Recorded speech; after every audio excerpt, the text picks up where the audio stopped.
Okay, this video is to give a summary of everything that happened leading up to my car accident. So, December of 2021 until January of 2022, I started asking my ex-husband if I could go back to school. I wanted to go to ISU. He said no, he didn't want to lower his standard of living. I had $100,000 in cash at that time, no mortgage. We owned 4 vehicles. He made 6 figures, no debt. And I put him through school and all that, and still after all that, we had no debt and 100 grand in savings because I did real estate. And I sold one of our properties and paid off our mortgage. So with 100 grand, I asked him if I could use some to go back to school, and he said no. Then I said, can I have 15 grand for the year and hire a part-time nanny 20 hours a week at $15 an hour? And he said no. So he wouldn't let me leave the house. He wouldn't let me do anything. And so I had a counselor at this time who I had gotten in 2022 because I felt trapped. And we were working on autonomy and becoming independent because I always asked Cody permission on things, and I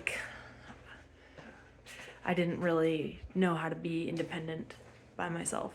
So that we worked a lot on autonomy with my counselor. Cody hated my counselor, and he always told me that my counselor was biased and he hated him. I did telehealth because I'd never had a babysitter, so I wasn't able to leave the home. I had to do it on my phone. And the only time I got away from my kids was when they went to school, basically. When I used to be in Idaho Falls, I would take them to the gym and get 2-hour break. But the Pocatello gym, they didn't have good childcare, so I really never, ever, ever, ever, ever, ever got a break. Ever. Never. And his family never would babysit because Cody said they already babysat all the other grandkids and they were burnt out. And so I never got a break. So fast forward back to January of 2022, and my counselor's like, no, it's okay to ask for autonomy and blah, blah, blah. And Cody started yelling around January 2022. At first, he would start yelling and it would be outbursts. And then over the months, it would be hours and hours and hours and hours and hours of yelling. Really loud, really loud. And when he would yell, my brain would just be like, and I would go away in my brain because it was so loud and it was so much and it was so constant. He never would stop. And so I started learning how to do that, and I would just be like, and I would go away, which my counselor calls dissociation. And we tried working on that, but there was no way to handle the amount of yelling and everything. And sometimes I would hide under a blanket on my bed and he would still yell. And then my counselor asked me to start making videos of him yelling, and so I started doing that. So I have a ton of videos of him yelling at me and me saying things like, no, that's not true. No, I'm not, that's not gonna happen. No, I'm not gonna be homeless. No, I'm not gonna, whatever. But my divorce lawyer says it doesn't make me sound good because I'm yelling back. And I said I was just trying to defend myself and get him to stop yelling and stop telling me I was going to be homeless without him. And he kept saying how upset he was that I left him. And this was regarding in May of 2022, someone called 911 in the middle of the night and had the police come to my door and interrogate me about murder. They said, we have inside information you're going to murder your kids. And I was like, I didn't know who it was. And Cody said it was my mom who called. But I found his phone that he left. I found his phone in March of 2023 after my car accident. And he had text messages to his mom telling his mom that my sister had called the police on me that day. And it's true, I got the police report and it was my sister. But to me, he told me he didn't know who it was. But truly, he did know who it was. He was communicating with my sister and my mom and his mom about me. And they got me,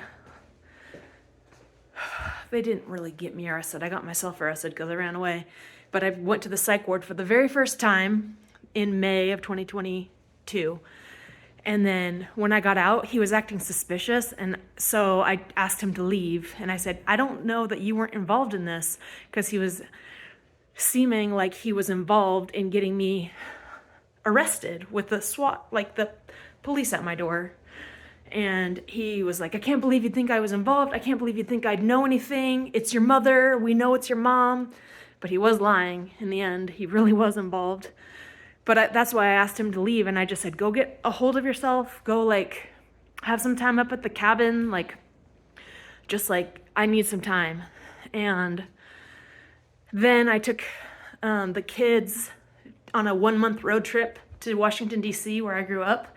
And we just went in my van. And I still had a ton of money of my own, not including the $100,000. That $100,000 was just in his checking, his savings, but I had money in mine too, because we each got money each month. So I had enough money to do a road trip with my kids. I took them back east. And when I was away, I could think clearly, and I was like, okay, something's wrong and I don't know what it is. And I felt like he was lying to me, but I also felt like maybe I was wrong. And he was like breaking down, telling me he was afraid of my mom and that he thought my mom was going to kidnap our kids. He said repeatedly he thought my dad had a gun, which my dad does not have a gun, never has. And he would say, I'm afraid your mom and dad are going to break in and kidnap our children. And I just thought he was having anxiety, because he's had diagnosed anxiety for a long time, and he was on medication for anxiety. Also, he almost killed himself in June of 2017 when I was 9 months pregnant with Zoe, my second child.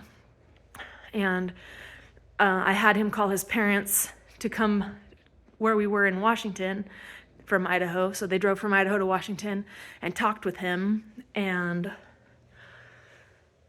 they said he was fine, but I was always afraid of him when he'd get anxious, that I tried to calm him down.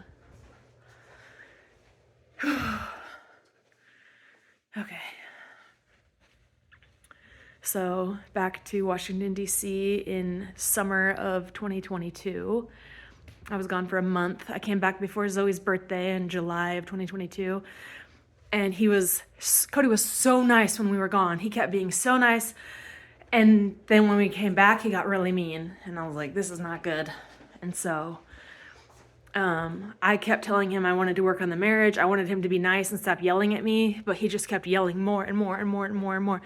Yelling all the time. And my brain started slipping. But you'll notice I didn't go to the psych ward my second time until February 2023 is when I got in my car accident. So psych ward was May of 2022 the first time. And then my car accident was February of 2023. And then I've been in the psych ward a lot since then, obviously, because my brain can't cope with the fact that my kids are gone, and that Cody sends me emails every single week about things that stress me out.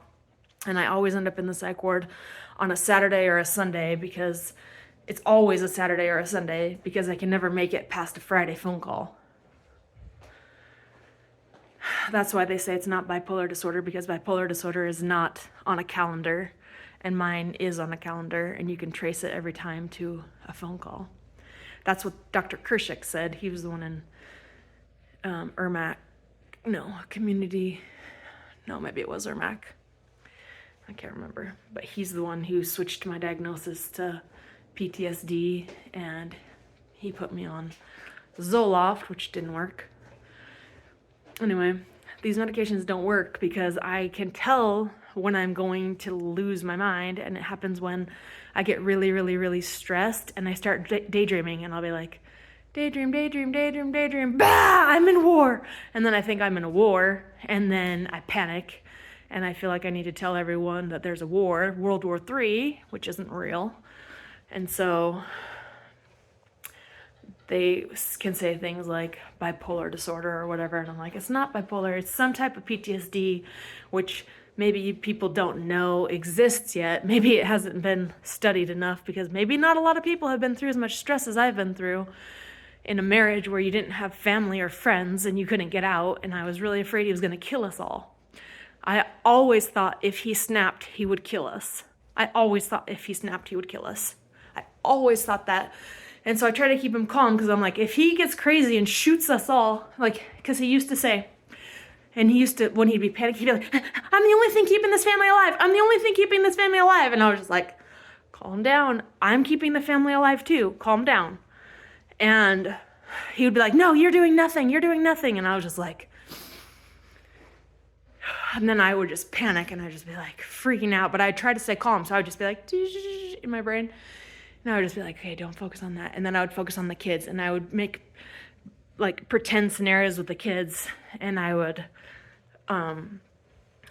talk about imaginary things, but then that led to more dissociation, whereas like it's kind of like dreaming.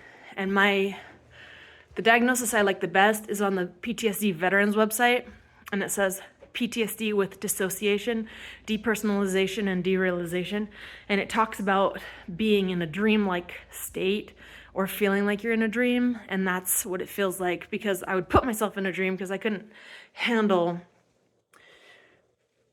my reality. And so I would go into a dream state with my kids, but then it started taking over, and the dream started being about war.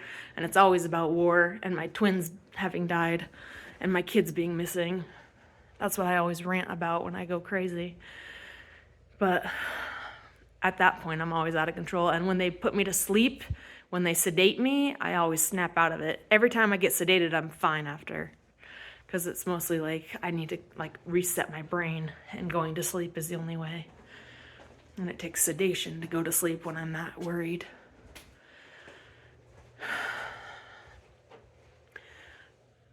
He hired his divorce attorney in August of 2022, and he started telling me if I didn't do this, he'd divorce me. If I didn't do that, he'd divorce me. I needed to do this or he'd divorce me.